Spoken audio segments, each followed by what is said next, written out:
Hello everyone, एक बार फिर से आप सबका स्वागत है आपके चैनल बाय इंजीनियर्स में।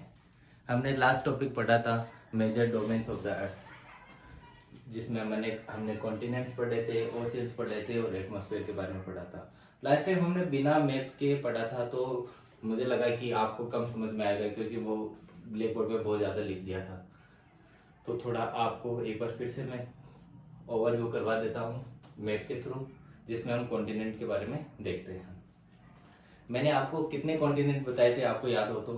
मैंने आपको 7 कॉन्टिनेंट बताए थे, जिसमें से पहला कॉन्टिनेंट था नॉर्थ अमेरिका, साउथ अमेरिका, तीसरा क्या बताया था, यूरोप, चौथा अफ्रीका, पांचवा एशिया, छठा ऑस्ट्रेलिया और सातवां अंटार्कटिका। ऐसे करके 7 कॉन्टिनेंट बताए थे और 5 ओशियंस बताए थे। याद हो तो आपको ओशियंस कौन कौन से बताए थे? Atlantic oceans, Pacific ocean, Indian ocean और आर्टिक ओशियन और साउथर्न ओशियन या अंटार्कटिका ओशियन। ऐसे करके अपने पास कितने ओशियंस थे? 5 ओशियंस और 7 कॉन्टिनेंट।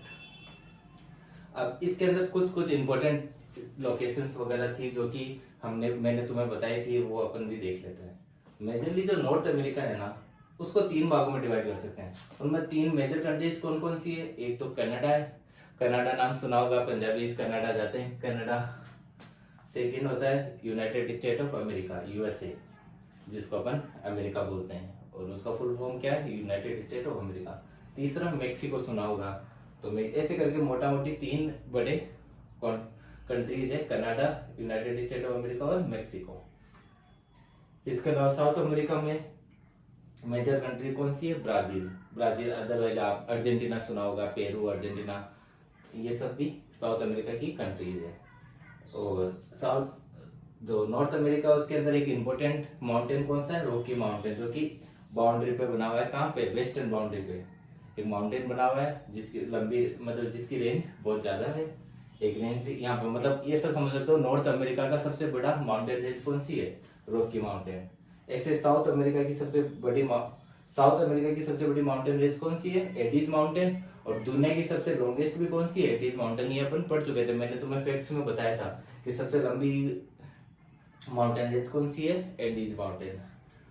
एक चीज और मैंने आपसे डिस्कस किया था कि इस्मस और स्ट्रेट। इस्मस क्या करती है? मैंने बताया था कि 2 बाउंड्री को जोड़ने के लिए इस्मस का यूज करते हैं, जिनमें मैंने बताया था कि नॉर्थ अमेरिका और साउथ अमेरिका को जोड़ने का काम कौन करता है? इस्मस ऑफ पनामा।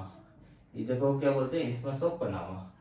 तो साउथ अमेरिका और नॉर्थ अमेरिका कनेक्ट किससे होता है? इस्मस ऑफ पनामा से।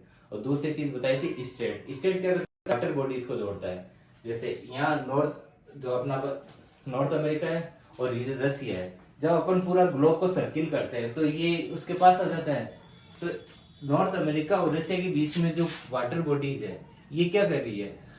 ये वाटर बॉडीज कौन सी है? Pacific ocean. और ये वाटर बॉडीज कौन सी है? Arctic ocean. इन दोनों को जोड़ने का काम कौन करती है? Bering Strait. जब वाटर बॉडीज को जोड़ते हैं तो वो किस में जोड़ते हैं? बेरिंग स्ट्रेट में।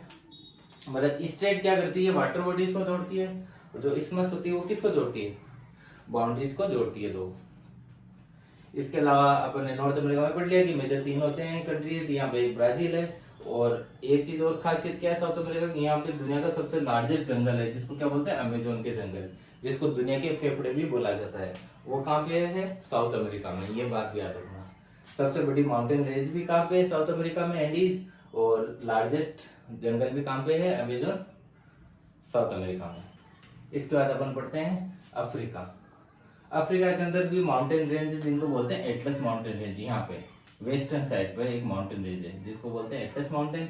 और साउथ अफ्रीका में एक दुनिया की सबसे बड़ी लॉन्गेस्ट रिवर है, जिसको क्या बोलते हैं? सॉरी गाइस, किसी वजह से वीडियो इंटरप्ट हो गया था।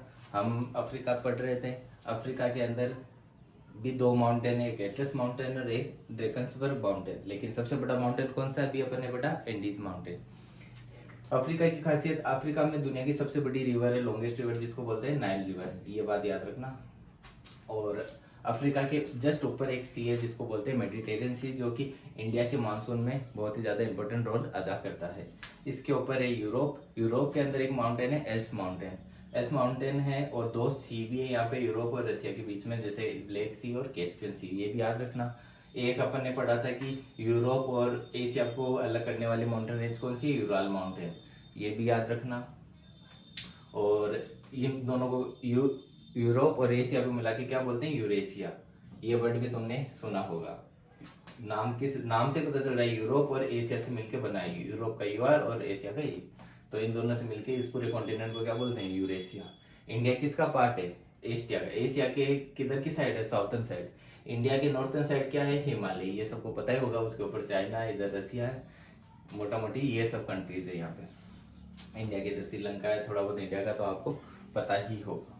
इसके अलावा माउंटेन रेंज हो गई। यूरोप के अंदर जो ये आइलैंड वाला पार्ट है ना, इधर ही यूके, यूनाइटेड किंगडम, जो अपन लंदन या इंग्लैंड बोलते हैं, वो किधर की साइड है, इधर की साइड है, ये आइलैंड वाला पार्ट की साइड, ठीक है।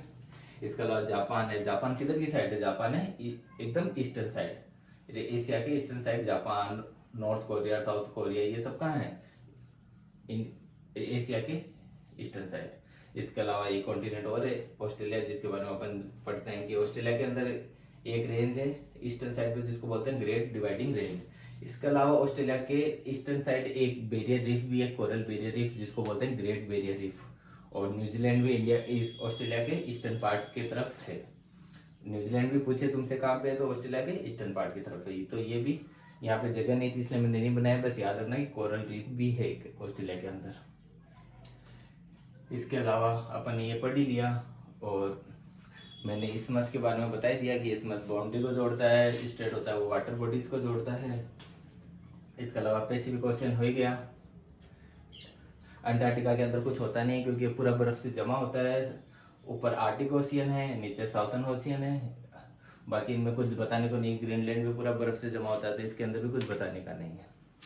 आई थिंक मैंने आपको पूरा टॉपिक कवर कर दिया। इस टॉपिक में इतना ही था। धन्यवाद। मिलते हैं अगली क्लास में अगले नए टॉपिक के साथ।